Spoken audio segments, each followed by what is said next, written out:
मसीह में मेरे सभी भाइयों बहनों का मैं स्वागत करता हूं। इस मैसेज में परमेश्वर की हुजूरी में आपका स्वागत है। परमेश्वर आपसे और हमसे बहुत ज्यादा प्यार करते हैं। परमेश्वर का वचन कहता है कि मैंने अनंत प्रेम से तुम्हें प्रेम किया है। अनंत प्रेम का मतलब है कि ऐसा प्रेम जो कभी खत्म नहीं होगा। परमेश्वर ने अपने प्रेम का प्रदर्शन किया है, डेमोन्स्ट्रेट किया है। कैसे किया? उन्होंने अपने इकलौते पुत्र को आपके लिए और मेरे लिए बलि दे दी, ताकि आप जीवित रहे, ताकि आप जीवन से भरपूर रहे। अपने बेटे को उन्होंने पनिश किया ताकि आपको पनिशमेंट ना मिले, ताकि आपको सजा ना मिले। ख्याल आता है कि किस बात की सजा? हमने क्या किया? हमारे पूर्वजों ने पाप किया है और करते आए हैं। आज भी मनुष्य पाप करता है। क्या है पाप?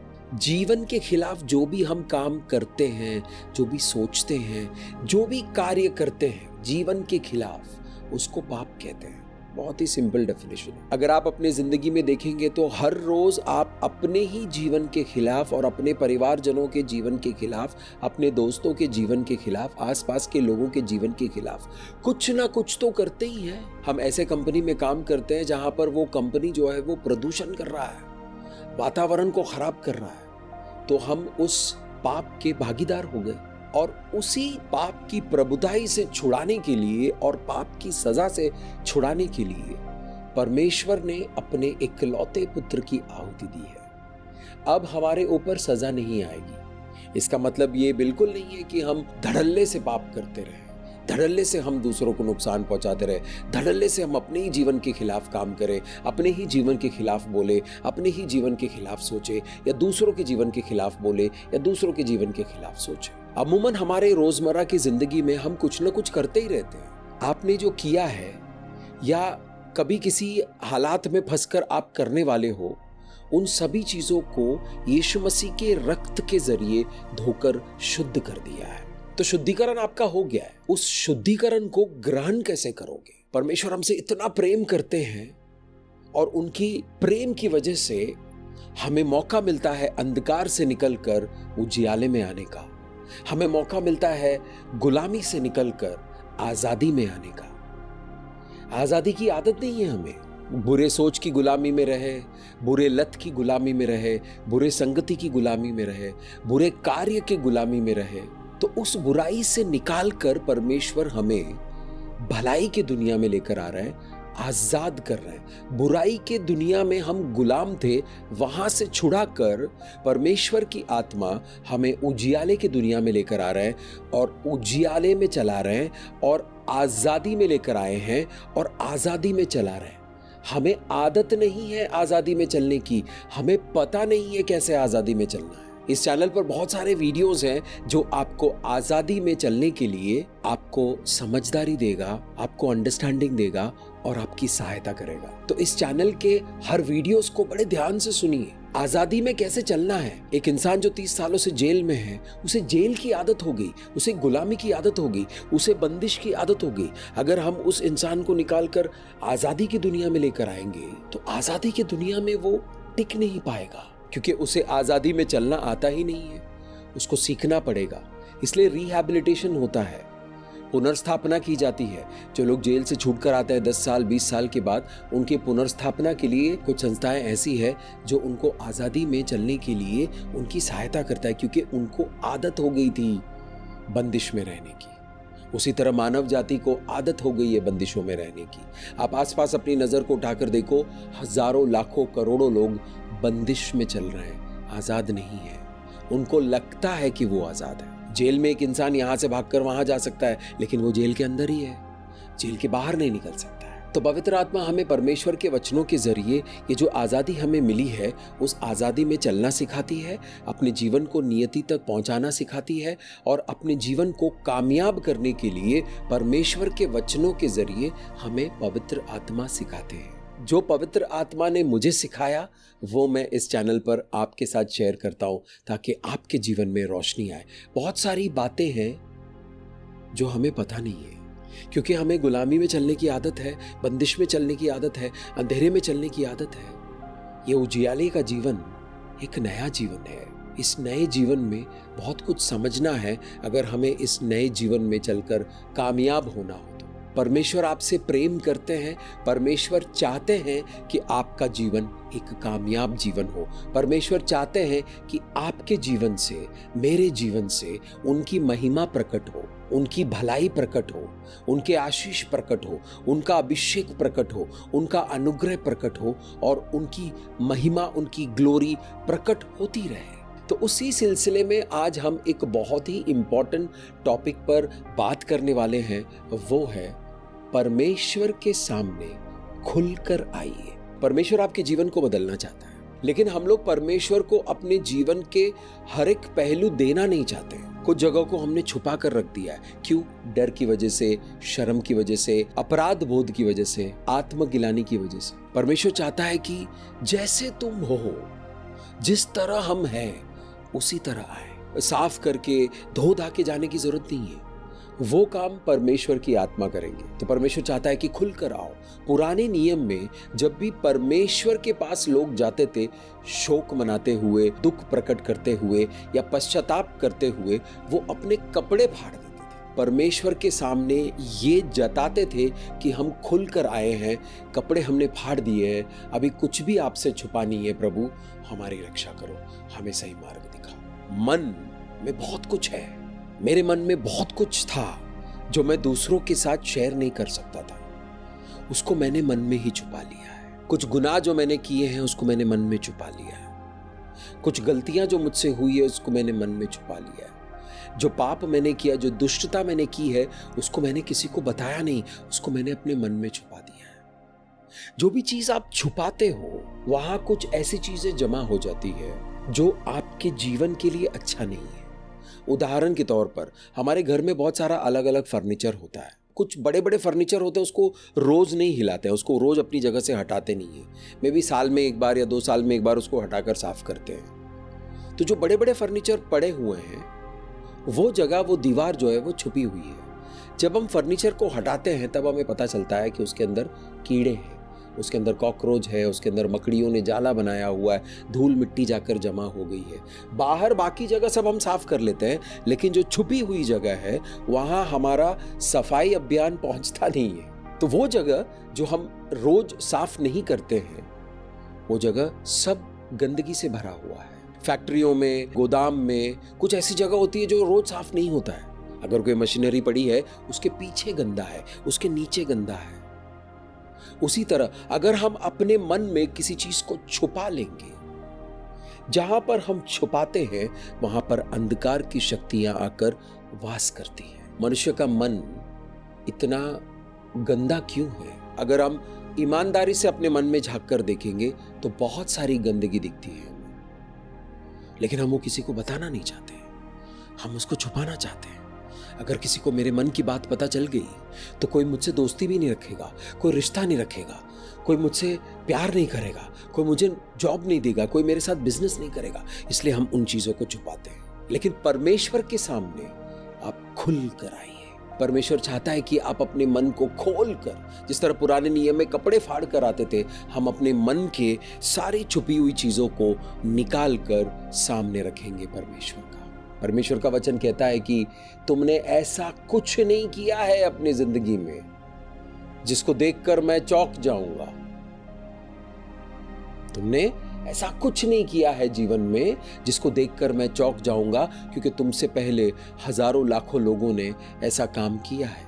हमें लगता है कि हम वो पहले इंसान हैं जिन्होंने ये काम किया है, और हमें डर लगता है वो बातें बताने के लिए। हमें शर्म आती है, आत्मगिलानी आती है, और हमें अपने आप से ही नफरत होती है, कड़वाहट होता है, दुख होता है, तकलीफ होता है, और हम वो सारी चीज़ों को अपने मन में छुपा कर, उसको कहीं दबा कर चल रहे हैं।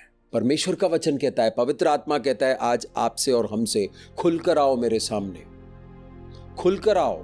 जो चीज़ तुम छुपाओगे वहां मैं प्रवेश नहीं कर सकता। पवित्र आत्मा आपके जीवन के किसी भी पहलू पे प्रवेश नहीं करेंगे जहां पर आपने उनको आमंत्रित नहीं किया हो, इनवाइट नहीं किया हो। तो पवित्र आत्मा को आपको हर पहलू में, हर दुख में, हर उस छुपी हुई चीजों में, हर उस बुराई में पवित्र आत्मा को आमंत्रित करना है, तभी तो अगर वो साफ करेंगे। वरना सफाई नहीं होगी, शुद्धिकरण नहीं होगा। तो क्या होता है अगर शुद्धिकरण नहीं हो तो? ठीक है ना? मन में ऐसा सोच आ सकता है, ऐसा एक ख्याल आ सकता है।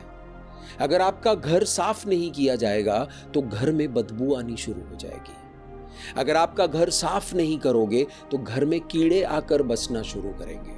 अगर आप अपनी दुकान को साफ नहीं कर रहे तो आने वाले ग्राहकों को बुरा लगेगा। आप कभी भी एक गंदे दुकान में जाकर सामान नहीं खरीदोगे। आप हमेशा एक साफ सुथरी जगह पर जाकर अपनी चीजें खरीदोगे। एक मॉल में पूरा कूड़ा भरा हुआ है, पूरे जाले लगे हुए हैं, गंदी बदबू आ रही है, कौन जाएगा ऐसे मॉल में?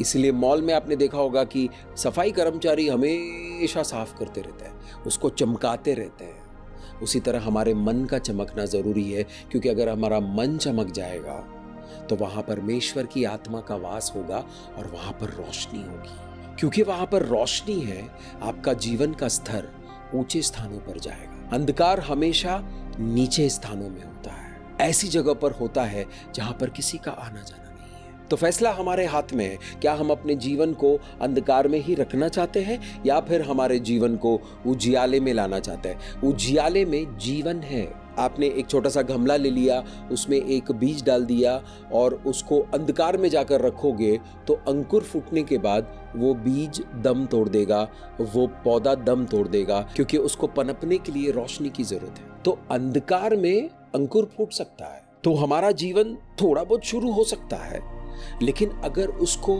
बढ़ना है तो उजियाले की जरूरत है। अंधेरे में आपका जीवन बढ़ेगा नहीं। माँ के कोख में अंधेरा है, वहां बच्चा 9 महीना पलता है, लेकिन 9 महीने के बाद उस बच्चे को बाहर आना पड़ेगा और बाहर रोशनी में आना पड़ेगा, क्योंकि रोशनी में ही बढ़ोती है, अंधकार में बढ़ोती नहीं है।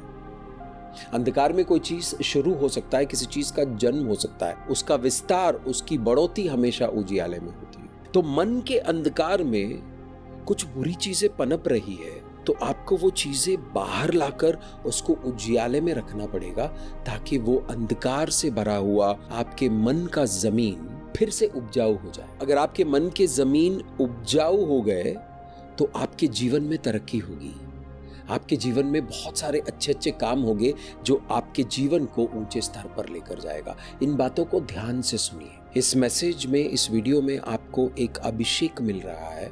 इस अभिषेक को पूरा लीजिए।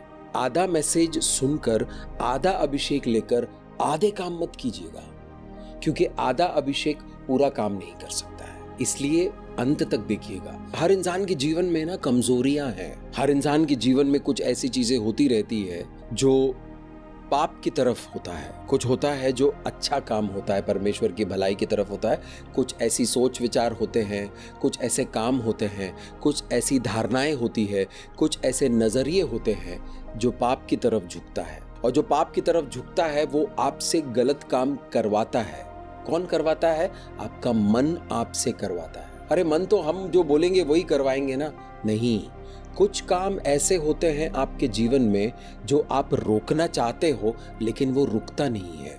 आपका मन आपसे जबरदस्ती करवाता है। अंधकार की शक्तियों ने जो बीज बोया है, बुराइयों का जो बीज आपके मन में चला गया जब आप छोटे से थे, अभी आप बड़े हो गए हो और वो बीज बड़ा पेड़ बन गया है, आपके साथ वो बुराई भी बड़ी हो गई है।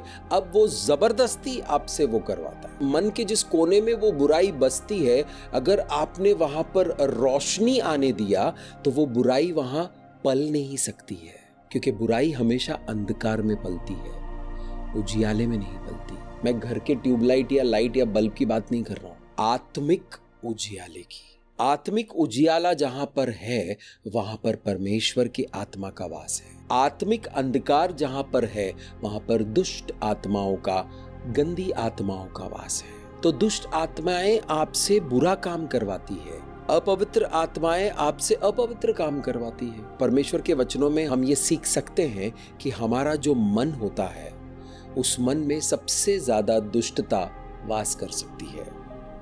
यानी आपके मन में सबसे ज्यादा बुराइयां आकर अपना घर बसा सकती है।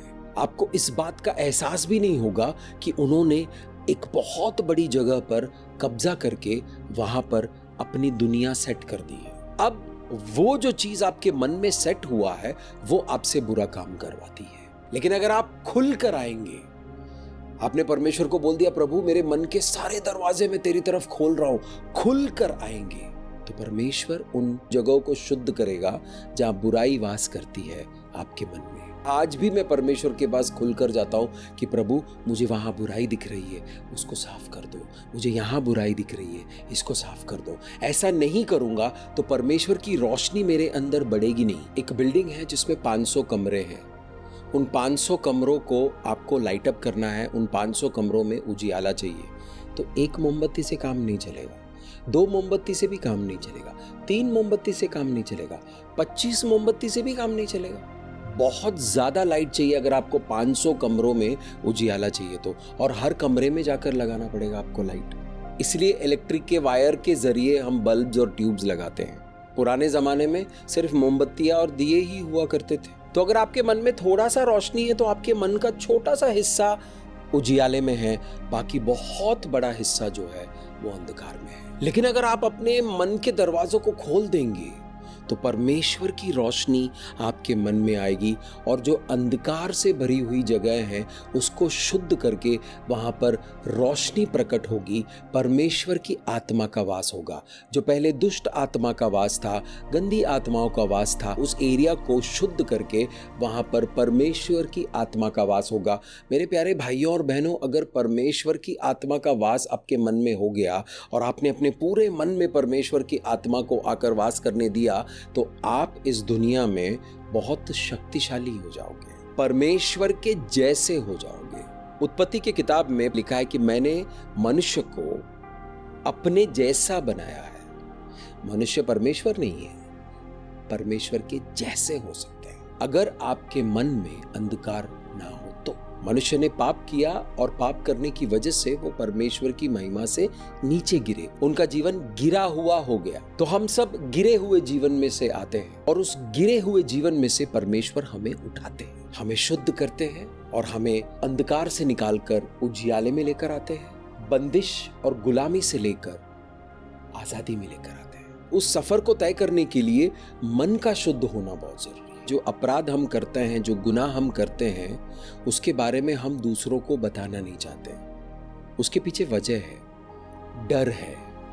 डर हमें बताने नहीं देता है। अगर मैं ये बात बता दूंगा तो मुझसे जलने वाले मेरे खिलाफ आएंगे। अगर मेरे मन में किसी की कामयाबी को लेकर जलन है तो मैं बताऊंगा नहीं मैं तुम्हारे कामयाबी से जलता हूं, मैं उसे छुपा लूंगा, किसी को नहीं बताऊंगा, वरना लोग मुझे जल टुकड़िया बोलेंगे। इसको तो दूसरों की कामयाबी पे जलन हो रही है तो उस बात को मैं छुपा लूंगा, लेकिन मेरे मन में जलन हो रहा है तो मैं क्या करूं? ये गहरी बात है। मन के उन बुराइयों को उखाड़ कर बाहर फेंकना इतना आसान नहीं है। कुछ चीजें हमने की है जिसकी वजह से हमें अपने आप के ऊपर भी गुस्सा है। कुछ चीजें लोगों ने हमारे जीवन पर किया है जिसकी वजह से हमें उनके ऊपर भी गुस्सा आता है, और उनके ऊपर जो गुस्सा आया था उसकी वजह से हमने उनके खिलाफ कुछ ऐसा कर दिया है, और वो चीज जो हमने उनके खिलाफ किया है वो हमने किसी को बताया नहीं। कुछ बातें हमने बोली है, कुछ श्राप हमने दिया है, कुछ गालियां हमने निकाली है, पीठ पीछे बुराइयां की है, या कुछ ऐसा किया है जिसकी वजह से उस इंसान के जीवन में नुकसान हो गया। अब उस इंसान ने आकर माफी मांग लिया, लेकिन हमने जो करना था वो कर दिया, उससे उसको नुकसान भी हो गया। अब माफी मांग लिया लेकिन हम उनको बताएंगे नहीं कि हमने भी आपके जीवन में ऐसा कुछ किया, गुस्से में आकर। और वो सारी चीजें आपके अंदर एक अजीब सा एक गंदा सा माहौल बनाए रखता है और आपको चिड़चिड़ा बनाता है, आपको गुस्सैल बनाता है, आपका मन कड़वा हो गया है। अगर मैंने इस इंसान को जाकर बता दिया जिनके खिलाफ मैंने गलती की है, वो मुझे गुस्सा करेगा, मुझे सजा देगा, उस बात से, उस सजा के डर से, उस गुस्से के डर से हम चीजों को छुपा लेते हैं। और जहां जहां आप चीजों को छुपा लेते हैं, अगर गुस्से से बचने के लिए छुपाया है तो जहां पर आपने छुपाया है वहां गुस्सा पनपता है। जिस चीज से आप डरते हो वही चीज उस छुपी हुई जगह पर पनपती है, यानी ग्रो करती है, उबजती है और आपके जीवन को तहस नहस करती है। आपके मन में जो कड़वाहट है, जो गुस्सा है, जो नफरत है, वो आप दूसरों को बताना नहीं चाहते हो, क्योंकि अगर दूसरों को बता दिया तो वो लोग आपके खिलाफ हो जाएंगे, ऐसा आपने सोच लिया, और उस वजह से आप वो बात अपने मन में ही छुपा कर रखते हो। अभी मुश्किल ये है कि सब लोगों के सामने आप सब कुछ बोल भी नहीं सकते हो, तो क्या करें? सबसे पहले समझते हैं कि कबूल करना कन्फेस करना क्यों जरूरी है? छल करने वाली आत्माएं आपके जीवन पर असर करती है, जिसकी वजह से डिसीट होता है, जिसकी वजह से धोखा होता है, जिसकी वजह से छल होता है। और आपसे हो गया, अब आप वो किसी को बताना नहीं चाहते हो। आपने किसी और के बारे में किसी और से कुछ बातें ऐसी कही है जो अभी आप किसी से शेयर करना नहीं चाहते हो, आप बताना नहीं चाहते हो, क्योंकि जिसके बारे में बोला है उसको पता चलेगा तो उनको गुस्सा आ जाएगा। हो सकता है कि वो आपका बॉस हो, आपको जॉब से निकाल देगा।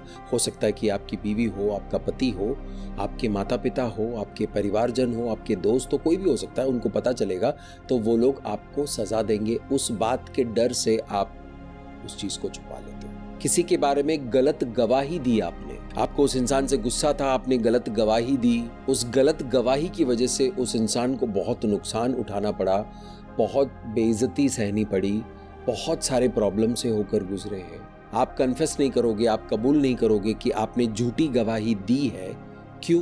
क्योंकि अगर लोगों को पता चल गया तो आपके खिलाफ एक्शन होगा। लोग आएंगे और आपको सजा देंगे। उस बात के डर से आप वो बात किसी से शेयर नहीं करोगे। कुछ जरूरतें ऐसी आ गई, आपने कुछ तो ऐसा चोरी कर लिया, उठा लिया आपने। हो सकता है छोटी सी बात हो, लेकिन आपने वो कर दिया। अब वो किसी को पता ना चले, इसके लिए उसको आपने अपने मन में छुपा लिया। ऐसा हो सकता है। जब मैं पापा के पर्स में से पैसे निकालता था, मैं किसी को नहीं बताता था। जब मैं मसीह में आया तो परमेश्वर ने कहा, मुस्तफा तुमने जहां जहां छोटी बड़ी जो चोरियां की है वो सब याद करो, एक किताब में लिखो और मुझसे कहो, कबूल करो कि तुमने किया है, झूठ बोला है, धोखा दिया है। कबूल करो ताकि मैं तुम्हें चंगाई दे सकूं। कबूल करने का मतलब है कि आपने जीवन के उस हिस्से को परमेश्वर को खोल के दिखा दिया जहां पर आपने कुछ छुपाया था। क्योंकि आपने वहां पर कुछ छुपाया था, वहां पर बहुत सारी गंदगी आ गई। अब पवित्र आत्मा उस खुले हुए स्थान में आएंगे, उस गंदगी को यीशु मसीह के पवित्र लहू से धोकर शुद्ध करेंगे और उस जगह पर परमेश्वर का उजियाला, परमेश्वर की भलाई, परमेश्वर का अनुग्रह, परमेश्वर की शक्ति से भरकर आपके मन के उस जगह को आजाद कर देंगे। उसके बाद उस जगह के जरिए आप अपने जीवन में कामयाब हो जाएंगे।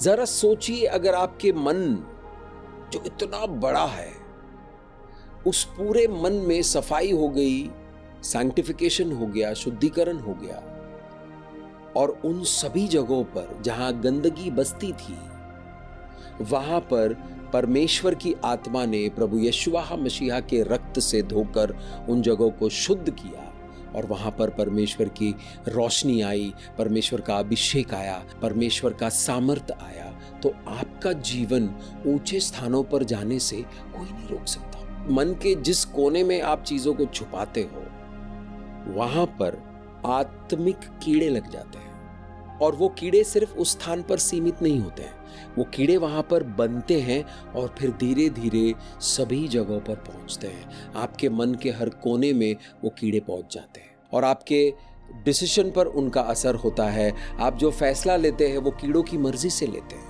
उस दुष्ट आत्माओं की मर्जी से लेते हैं, उस गंदी आत्माओं की मर्जी से लेते हैं। जो कार्य आप करते हो उस गंदी आत्माओं की मर्जी से लेते हैं, उन कीड़ों की मर्जी से लेते हैं। जहां आप जाते हो, जिनसे आप मिलते हो, जो शब्द आपके मुंह से निकलता है, जो काम आप अपने जीवन में करते हो, उसको सब अंधकार की शक्तियां चलाते हैं उन कीड़ों के जरिए। जब आप खुलकर आते हो, आपने उन सारी बुराई को खोलकर परमेश्वर के सामने रख दिया कि प्रभु मुझे इन चीजों से बचाओ, तो परमेश्वर आपको बचाएंगे।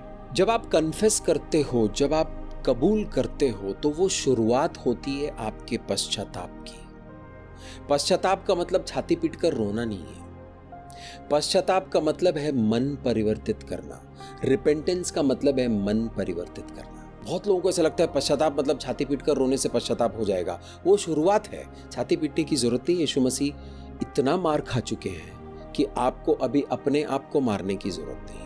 उनके ऊपर पूरी ताड़ना पड़ी है ताकि आप इत्मीनान से आकर पश्चाताप कर सकते हो, अपने गुनाहों को परमेश्वर को देकर वहां शुद्धिकरण ले सकते हो, माफ करके और माफी मांगकर माफी को ग्रहण कर सकते हो और अपने जीवन को आगे बढ़ा सकते हो। जब हम अज्ञानता में चलते थे तो हमें बहुत सारी चीजें माफ थी। परमेश्वर ने हमारे गुनाहों को नजरअंदाज कर दिया थोड़ी देर के लिए।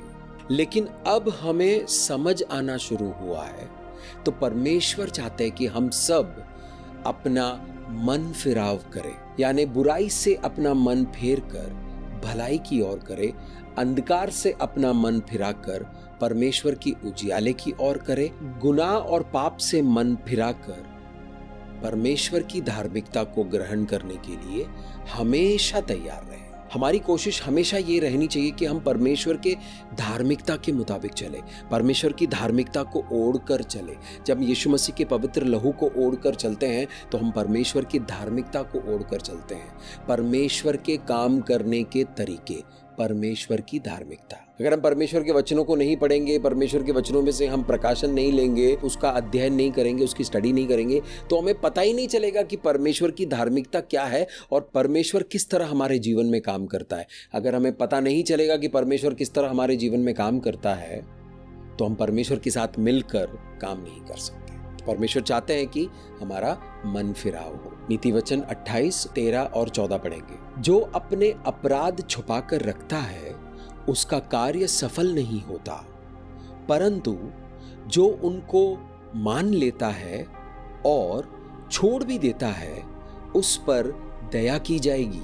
जो मनुष्य निरंतर प्रभु का भय मानता रहता है वो धन्य है, परंतु जो अपना मन कठोर कर लेता है वो विपत्ति में पड़ता है। जो अपने अपराध छुपा लेता है, यानी जो कबूल नहीं करता है, जो कन्फेस नहीं करता है, उसके काम रुक जाते हैं, उसका बिजनेस रुक जाता है, उसका परिवार की बढ़ोतरी रुक जाती है, मन की बढ़ोतरी रुक जाती है, आत्मा की बढ़ोतरी रुक जाती है, आर्थिक बढ़ोतरी रुक जाती है, यानी उसके जीवन में सब कुछ रुक जाएगा। परमेश्वर की भलाई उसके जीवन में नहीं आएगा।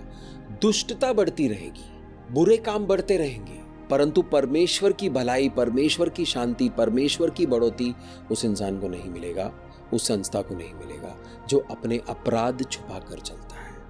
लेकिन जो अपने अपराध को मानकर, कबूल कर कर, कन्फेस कर कर, माफी मांग कर और अपने तरीकों को बदलता है, यानी जो अपराध करने का जो सिलसिला था उसको खत्म करके उसको करना बंद कर देता है, उसको परमेश्वर की ओर से दया मिलती है, आशीष मिलता है, अनुग्रह मिलता है, अभिषेक मिलता है और उसका जीवन ऊंचे स्तर पर जाता है, उसको बढ़ोतरी मिलती है। तो मन में कुछ बुराइयां हैं, हर किसी के मन में कुछ ना कुछ बुराइयां हैं। एक ऐसा इंसान ढूंढना है आपको, एक ऐसे इंसान के लिए प्रार्थना करना है जिससे आप कन्फेस कर सकते हो, जिसके सामने बैठकर आप कबूल कर सकते हो। ऐसा इंसान मिलना आसान नहीं है। एक कॉन्फिडेंट का मिलना, एक विश्वसनीय इंसान का मिलना जिसके सामने आप सब कुछ कबूल कर सकते हो, उसके लिए आपको प्रार्थना करनी पड़ेगी, क्योंकि जिस तरह का अंधकार और जिस तरह का करप्शन है दुनिया में, ऐसा इंसान मिलना मुश्किल है। ऐसा ना हो कि आपसे सुनकर किसी और को जाकर बता दिए और वो जिसको बताया वो 10 और लोगों को जाकर बता दिया और आपने विश्वास करके बोला और आपके साथ विश्वासघात हुआ। तो विश्वसनीय इंसान मिलने तक परमेश्वर से प्रार्थना कीजिए कि प्रभु एक ऐसा इंसान मुझे लाकर दीजिए जो मेरी बातों को सुनकर मेरे लिए प्रार्थना करेगा। मेरे प्यारे भाइयों और बहनों, कान खोलकर इस बात को सुन लीजिएगा। अगर आप अपने आप को विश्वासी कहते हो, अगर आप यीशु मसीह के साथ चलते हो, तो गलती से भी किसी ने आपके सामने कन्फेशन किया है, उसको परमेश्वर के हाथों में सौंप कर चुप हो जाइए। उसके बारे में दूसरों को जाकर मत बताना, मुसीबत आएगी आपके ऊपर। प्लीज मत करना ऐसे। मुश्किल आपके जीवन में आ सकती है। उस इंसान ने विश्वास करके आपको कुछ बताया है, उसको परमेश्वर के हाथों में सौंप कर चुप हो जाइए, क्योंकि आपके बताने से उसके साथ विश्वासघात हो जाएगा। हर एक इंसान कॉन्फिडेंट नहीं हो सकता है, हर एक इंसान विश्वसनीय नहीं हो सकता है। तो आपको विश्वसनीय इंसान के लिए परमेश्वर से प्रार्थना करना पड़ेगा, और जब वो विश्वसनीय इंसान आएगा आपके जीवन में, परमेश्वर से पूछ कर कन्फेस करना, परमेश्वर से पूछ कर कबूली करना, और दोनों मिलकर प्रार्थना करना कि प्रभु ये सारी चीजें जो मैंने कबूल किया है, कन्फेस किया है, जिसकी वजह से आप मुझे चंगाई देने वाले हो, उस चंगाई को मैं ग्रहण करता हूँ। और हम दोनों मिलकर प्रार्थना करते हैं कि प्रभु मन के जिस जगह से वो बुराई निकली है उस जगह को आप यशुआ मसीहा के रक्त से धोकर शुद्ध करेंगे और वहां पवित्र आत्मा का वास होगा, वहां परमेश्वर के वचनों का वास होगा। जो परमेश्वर से प्रेम करता है वो धन्य है, लेकिन जो अपना मन कठोर करके चलता है वो मुश्किल में पड़ सकता है।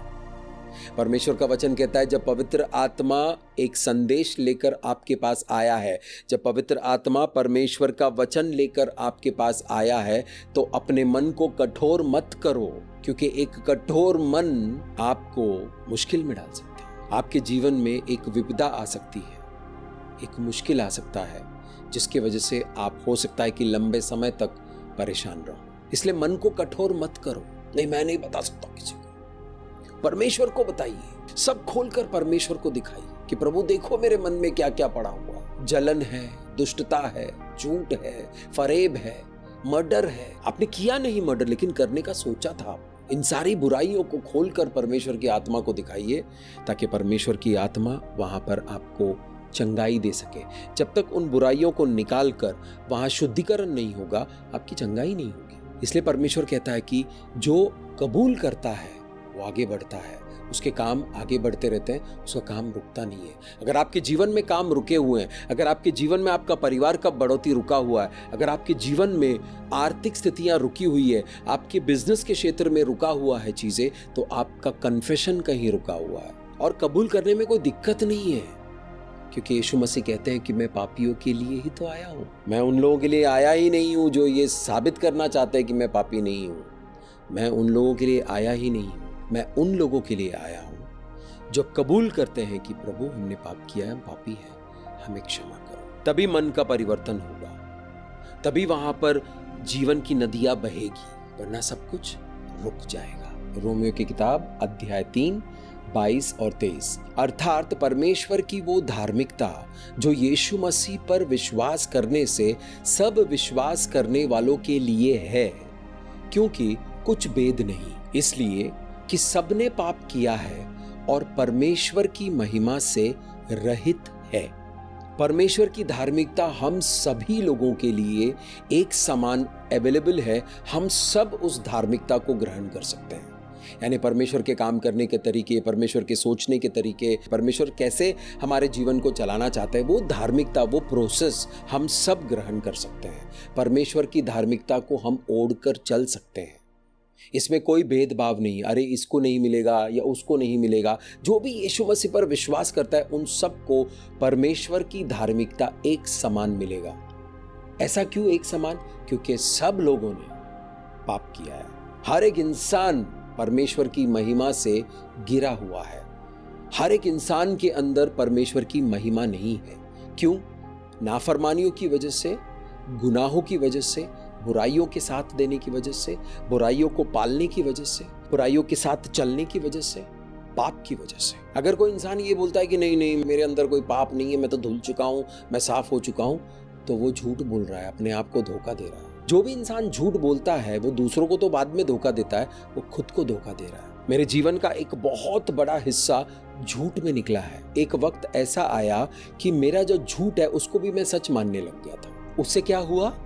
मेरे जीवन का नाश हुआ, मेरे जीवन खड्डे में चली गई। क्योंकि जो जीवन झूठ पर आधारित है उसका भविष्य कुछ नहीं है, वो आज नहीं तो कल बर्बाद हो जाएगा। और मेरे जीवन के हर फैसले झूठ पर टिका हुआ था। मेरा पूरा सोचना समझना, मेरा ज्ञान, मेरी बुद्धि सब झूठ पर टिका हुआ है। एक बहुत अच्छी इमारत एक गंदे फाउंडेशन पे टिका दो, आज नहीं तो कल वो इमारत गिरेगी ना।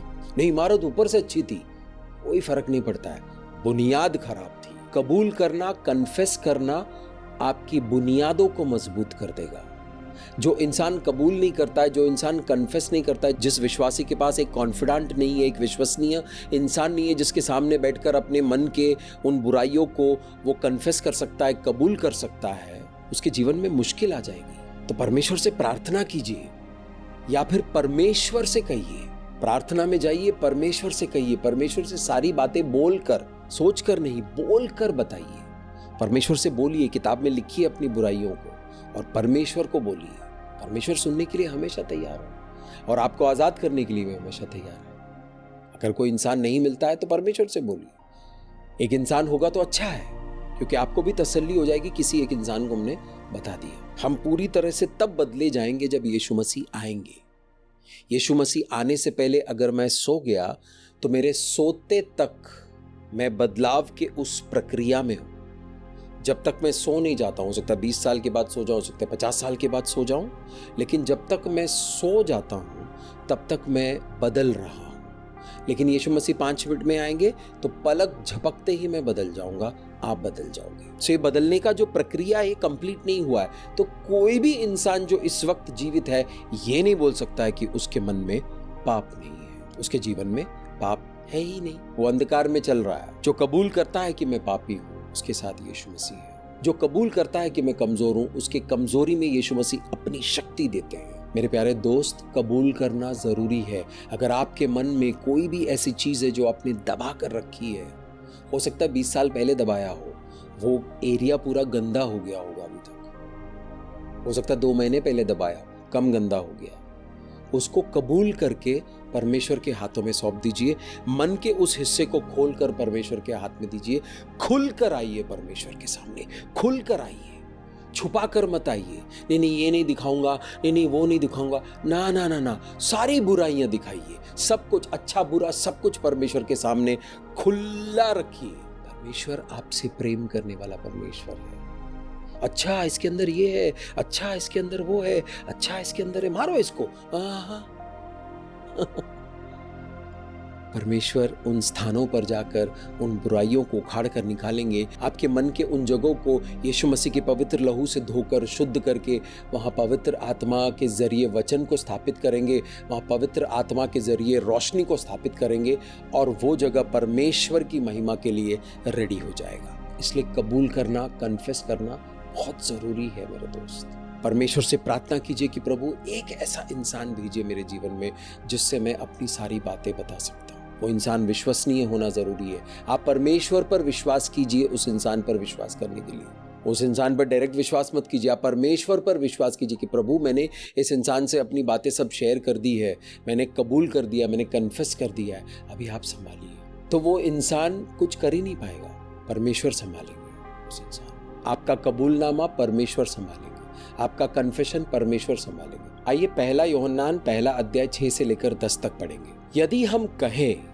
कि उसके साथ हमारी सहभागिता है और फिर अंधकार में चले तो हम झूठे हैं और सत्य पर नहीं चलते। पर यदि जैसे वो ज्योति में है वैसे ही हम भी ज्योति में चले तो एक दूसरे से सहभागिता रखते हैं और उसके पुत्र यीशु का लहू हमें सब पापों से शुद्ध करता है। यदि हम कहें कि हम में कुछ भी पाप नहीं तो हम अपने आप को धोखा देते हैं और हम में सत्य नहीं है। यदि हम अपने पापों को मान लें तो वो हमारे पापों को क्षमा करने और हमें सब अधर्म से शुद्ध करने में विश्वास योग्य और धर्मी है। यदि कहे कि हमने पाप नहीं किया तो उसे झूठा ठहराते हैं और उसका वचन हम में नहीं है। 1 यूहन्ना का पत्र है ये। यूहन्ना अब बहुत बुजुर्ग हो चुका है। यहाँ पर जब ये लिख रहा था तब यूहन्ना 25 साल का नहीं था, तब यूहन्ना बुजुर्गियत में थे।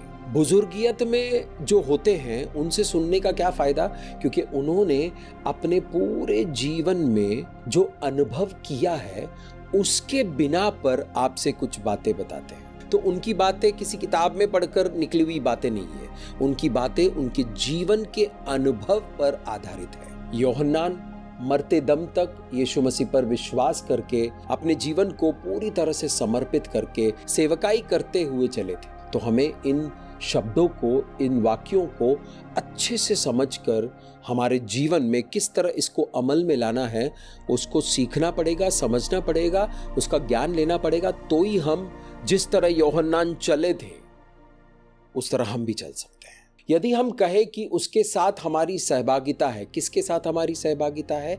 यीशुआ मसीहा के साथ हमारी सहभागिता है।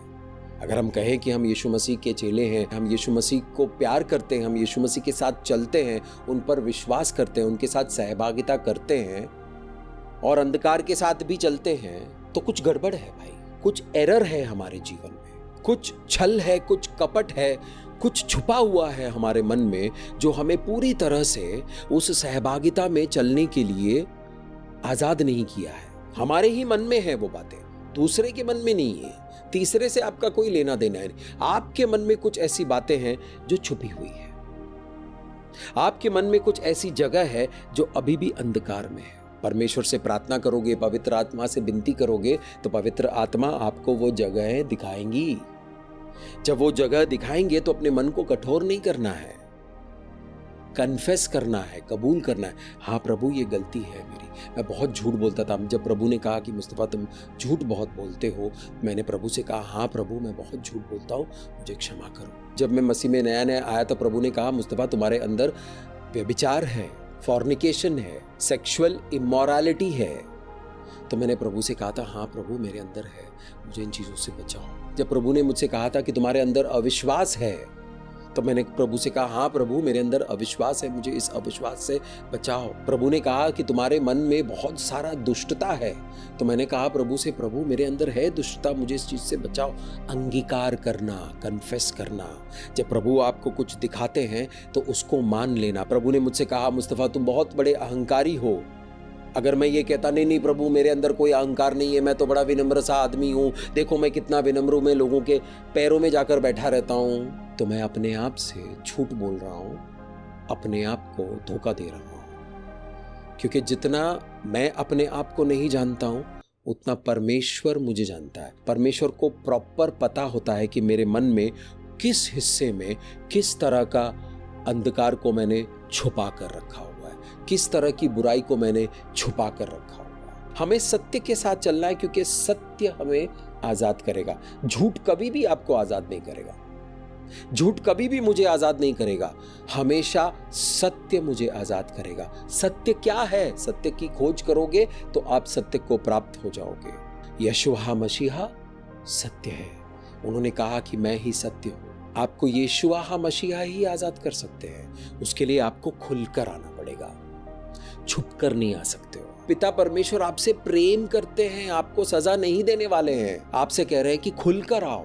हम क्यों खुलकर नहीं जाते? हमें सजा से डर लगता है, तो हमें परमेश्वर के गुस्से से भी डर लगता है। आपको परमेश्वर से डरने की जरूरत नहीं है। जो सजा आपको देना था वो सजा परमेश्वर ने अपने बेटे के ऊपर डाल दिया, प्रभु यशुआ मसीहा के ऊपर डाल दिया। और आपसे कह रहे हैं कि खुलकर आओ, मैं धोकर शुद्ध कर दूंगा। जब मैं धोकर शुद्ध कर दूंगा तो मेरा जलाल तुम्हारे अंदर आएगा, मेरी शक्ति तुम्हारे अंदर आएगी, मेरी सोच तुम्हारे अंदर आएगी, मेरी धार्मिकता तुम्हारे अंदर से काम करेगी, मेरी महिमा तुम्हारे जीवन से प्रकट होगी और तुम्हारा जीवन का स्तर मैं उठा दूंगा। महिमा जब भी आती है तो उठती रहती है, ऊंचे स्थानों पर आती है। आपके जीवन में परमेश्वर की महिमा आ गई तो आपका जीवन नीचे रह नहीं सकता, वो ऊपर उठना ही उठना है, क्योंकि परमेश्वर अपनी महिमा में आपको उठा लेंगे। तो सोचो, ये जो कबूल करना है, जो कन्फेशन है, कितना इंपॉर्टेंट है। आसान नहीं है करना, लेकिन आप शिद्दत से प्रार्थना करोगे तो परमेश्वर आपका साथ देंगे, पवित्र आत्मा रास्ता बनाएंगे आपके कन्फेशन का। हजारों लोगों का कन्फेशन इस मन में है, मैंने सब कुछ समर्पित कर दिया है और परमेश्वर को जिम्मेदारी दी है इस सारे कन्फेशंस की रक्षा करो। मैं नहीं कर सकता, इसकी बात में निकालकर उसको नहीं बता सकता। अगर ऐसा हुआ तो मुझे मुश्किल हो जाएगी, तो मैं क्यों करूं? परमेश्वर ने वो जिम्मेदारी दी है कि लोग आएंगे और कबूल करेंगे, उनके साथ मिलकर प्रार्थना करो ताकि मेरी चंगाई उन तक पहुंचे। तो मैं एक बर्तन बन गया हूं परमेश्वर की भलाई को लोगों के जीवन में उंडेलने के लिए। आप भी बन सकते हो। जिम्मेदारी वाला काम है। परमेश्वर के साथ ट्रेनिंग में आना पड़ेगा, आपको समझना पड़ेगा, सीखना पड़ेगा। अंधकार में चल रहे हैं तो हम झूठे ठहराए जाएंगे। जहां पर रोशनी है वहां पर सत्य है, जहां पर अंधकार है वहां पर झूठ बसता है। झूठ में सब कुछ छुपा हुआ होता है, सत्य में सब कुछ प्रकाशित होता है। इस वक्त परमेश्वर के वचनों में से प्रकाशन आ रहा है आपके जीवन में। मैं बहुत बड़े अभिषेक को देख रहा हूं, एक बहुत जबरदस्त अभिषेक मौजूद है आपके लिए, इसको रिसीव कीजिए। पर यदि जैसा वो ज्योति में है वैसे हम भी ज्योति में चले तो एक दूसरे के सहभागिता रखते हैं। अपने गुनाहों को कबूल नहीं करोगे, एक दूसरे के साथ मिलकर प्रार्थना नहीं करोगे, तो ये सहभागिता अधूरी रहेगी, परमेश्वर का काम अधूरा रहेगा आप लोगों के बीच में। क्यों कलीसिया इतनी तकलीफ में है? क्यों कलीसिया के लोग इतने तकलीफ में है? क्योंकि सहभागिता है लेकिन अधूरी है। परमेश्वर की आत्मा वहां पर काम नहीं कर पा रहे। जहां परमेश्वर की आत्मा मंडराता है वहां नए सृष्टि की रचना होनी ही होनी है। आपका जीवन बदलना ही बदलना है। क्यों नहीं बदल रहा है? क्योंकि सहभागिता पूरी तरह से नहीं हो रहा है। जो भी चीज आप छुपाते हो वो अंधकार में होता है। किसी को भी अगर छुपना हो तो रोशनी में आकर नहीं छुपता है, वो अंधेरे में जाकर छुपता है। ऐसी जगह पर छुपता है जहां पे लाइट नहीं आती। चोर हमेशा अंधेरे में छुप कर आता है, कभी भी लाइट में ऐसा घूमते फिरते नहीं आता है। तो दुष्ट चीजें हमेशा अंधकार में छुपी हुई होती है। अगर आप किसी चीज को छुपा रहे हो, आपने कबूल नहीं किया परमेश्वर के सामने और आपने छुपा लिया परमेश्वर से भी, वहां पर शैतान आकर वास करता है। वहां पर अंधकार की शक्तियां आकर वास करती है, दुष्ट आत्माएं आकर वास करती है, गंदी आत्माएं आकर वास करती है। यदि हम कहें कि हम में कुछ भी पाप नहीं है तो हम अपने आप को धोखा दे रहे हैं और हम में सत्य नहीं है। अगर हम अपने आप को ही धोखा दे रहे हैं तो हमारे अंदर सत्य है ही नहीं। सत्य कभी भी धोखा नहीं देता है, झूठ हमेशा धोखा देता है। अंधकार की शक्तियां धोखा देती है, परमेश्वर कभी भी आपको धोखा नहीं देंगे। और यदि हम अपने पापों को मान ले तो वो हमारे पापों को क्षमा करने और हमारे सब अधर्म से शुद्ध करने में विश्वास योग्य और धर्मी है। किसके बारे में बात कर रहे हैं? पिता परमेश्वर के बारे में बात कर रहे हैं, प्रभु यीशुआ मसीह के बारे में बात कर रहे हैं। अगर हमने कन्फेस कर लिया, अगर हमने कबूल कर लिया तो परमेश्वर हमें शुद्ध करेंगे, हमें चंगाई देंगे और इस बात पर हम पूरा विश्वास कर सकते हैं क्योंकि वो विश्वास योग्य है और धर्मी है। वो अपनी बात से पलटेंगे नहीं। परमेश्वर कहते हैं कि हर मनुष्य पापी है और हम कह रहे हैं कि हमारे अंदर कोई पाप नहीं है। तो हम ये कह रहे हैं परमेश्वर आप झूठे हो, हम परमेश्वर को झुठला रहे हैं, हम परमेश्वर को झूठा साबित कर रहे हैं अपनी झूठी गवाही के साथ। हर इंसान के अंदर पाप है, हर इंसान पापी है। अगर हम कहते हैं कि हमारे अंदर पाप नहीं है तो हमारे अंदर परमेश्वर का वचन नहीं है। अगर हमारे अंदर परमेश्वर का वचन नहीं है तो फिर क्या है? परमेश्वर हमारे अंदर नहीं है तो फिर कौन है हमारे अंदर? अंधकार की शक्तियां हैं, दुष्ट आत्मा है, बीमारियां हैं, कमजोरियां हैं, लाचारियां हैं, बेरोजगारियां हैं, गरीबी है। इसलिए ये मानना जरूरी है कि हम पापी हैं। जो पाप हमसे होता है उसका अंगीकार करना, उसको कबूल करना, उसका कन्फेशन करना बहुत जरूरी है। जब हम कन्फेस करते हैं तो परमेश्वर को हम परमिशन देते हैं हमारे जीवन में आकर काम करने का। बहुत सारे विश्वासी लोग परेशान घूम रहे हैं, कामयाब नहीं हो पा रहे हैं और उनको पता भी नहीं है कि क्यों नहीं हो पा रहे हैं। परमेश्वर से नाराज होकर बैठे। जरा गौर से देखिए कि आपके मन में कुछ ऐसी चीजें हैं जो आपने छुपा लिया है। छुपाई हुई चीजें आपको तोड़ देगी। जहां जहां आप छुपाते हो वहां वहां अंधकार की शक्तियां आकर वास करती है और वहां से आपको तोड़ती है। अगर आप कुछ छुपा रहे हो तो आपके अंदर कुछ टूटा हुआ है। खुलकर आइए, परमेश्वर के सामने खोल कर रख दीजिए कि प्रभु मैं नहीं छुपाना चाहता हूं कुछ भी। जब आप ऐसे आओगे तो परमेश्वर आपको शुद्ध करेंगे, आपको चंगाई देंगे और आपके जीवन को ऊंचे स्तर पर लेकर जाएंगे। परमेश्वर आपसे प्रेम करते हैं। वो चाहते हैं कि उनके सामने आप निडर होकर, निसंकोच, बिना किसी आत्मगिलानी के, बिना डरे खुल कर आए ताकि वो आपके जीवन को दुरुस्त कर सके।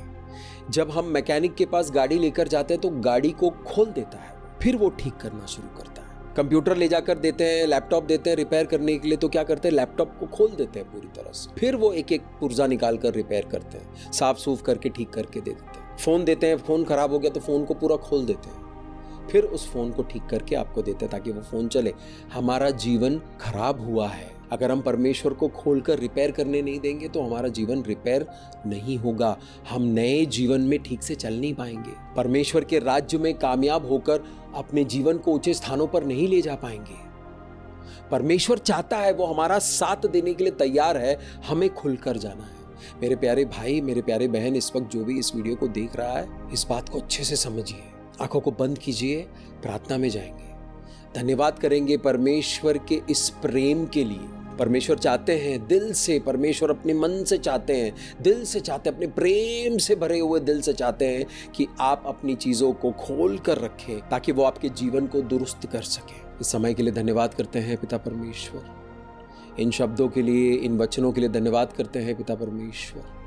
पिता परमेश्वर, आप अपने बच्चों से इतने गहराई में बात कर रहे हैं, गहरे से गहरा मिल रहा है पिता परमेश्वर। The deep calling to the deep, इस वचन की गहराइयों में से आप अपने लोगों के जीवन की गहराइयों तक पहुंच रहे हैं। इस वक्त आपका बच्चा इस वीडियो को पूरी तरह से देख चुका है पिता परमेश्वर। ये लास्ट पार्ट में, ये मेरे साथ प्रार्थना में है पिता परमेश्वर, आप इनके जीवन को छूइए प्रभु। इनके जीवन में जो जो बातें हैं जो इन्होंने छुपा कर रखी हुई है, वो बातें इनको याद दिलाइए ताकि वो कन्फेस कर सके, कबूल कर सके, ताकि आप उनके जीवन को दुरुस्त कर सकते हैं, आप उनके जीवन को चंगाई दे सकते हैं, आप उनके जीवन को ऊंचे स्तर पर ले जा सकते हैं, आप इनको, इनके परिवार को ऊंचे स्थानों पर लेकर जा सकते हैं। इस वक्त ये अभिषेक आपके लिए मौजूद है मेरे दोस्त। इस अभिषेक को रिसीव करो, रिसीव करो, रिसीव करो। विश्वास के साथ आप मोबाइल में देख रहे हो तो मोबाइल स्क्रीन को टच करो, विश्वास के साथ टच करो, ये अभिषेक आपको मिलेगा। विश्वास के साथ इस अभिषेक को ग्रहण करो। पवित्र आत्मा इनके मन की गहराइयों में जाकर मन के उन जगहों को शुद्ध करे जहां पर छुपाई गई है चीजों को, छुपाई गई चीजों को निकाल कर बाहर लेकर आइए और उनके मन को शुद्ध करे। इस वक्त आपका बच्चा चाहता है कि आप उनके मन में बस जाओ। इस वक्त आपका बच्चा आपको कुछ कन्फेस कर रहा है प्रभु, उसको आप सुन रहे हो। आप सुनकर, हाँ प्रभु, आप सुनकर आपके बच्चे को आजाद करो, उस बुराई के पकड़ से आजाद करो, उन बुरी गंदी आत्माओं से आजाद करो, ताकि वो आजादी से चल सके, उजियाले में चल सके और सच्चाई के साथ चल सके। पिता परमेश्वर, हम धन्यवाद करते हैं प्रभु, इस अभिषेक के लिए धन्यवाद करते हैं प्रभु, जो इस वक्त इस वीडियो के जरिए आप अपने बच्चे की ओर भेज रहे हो, आप अपने उस प्यारे बच्चे की ओर भेज रहे हो। पिता परमेश्वर, ग्रहण करो मेरे दोस्त, ग्रहण करो, ग्रहण करो, ग्रहण करो, इस अभिषेक को ग्रहण करो, ग्रहण करो, ग्रहण करो। धन्यवाद करते हैं प्रभु, धन्यवाद करते हैं पिता परमेश्वर, इन वचनों के लिए धन्यवाद करते हैं, इस प्रकाशन के लिए धन्यवाद करते हैं प्रभु, उस सामर्थ्य के लिए, उस अनुग्रह के लिए जिसकी वजह से हम कबूल कर सकते हैं, हम कन्फेस कर सकते हैं प्रभु। धन्यवाद करते हैं उस कन्फेसर के लिए, उस कॉन्फिडेंट के लिए, उस विश्वसनीय विश्वासी के लिए हम धन्यवाद करते हैं प्रभु, जो आप हमारे जीवन में लेकर आ रहे हो, ताकि हम विश्वास करके कन्फेस कर सके, कबूल कर सके प्रभु। धन्यवाद करते हैं पिता परमेश्वर। सारा आदर, महिमा, स्तुति, प्रशंसा आपकी हो प्रभु।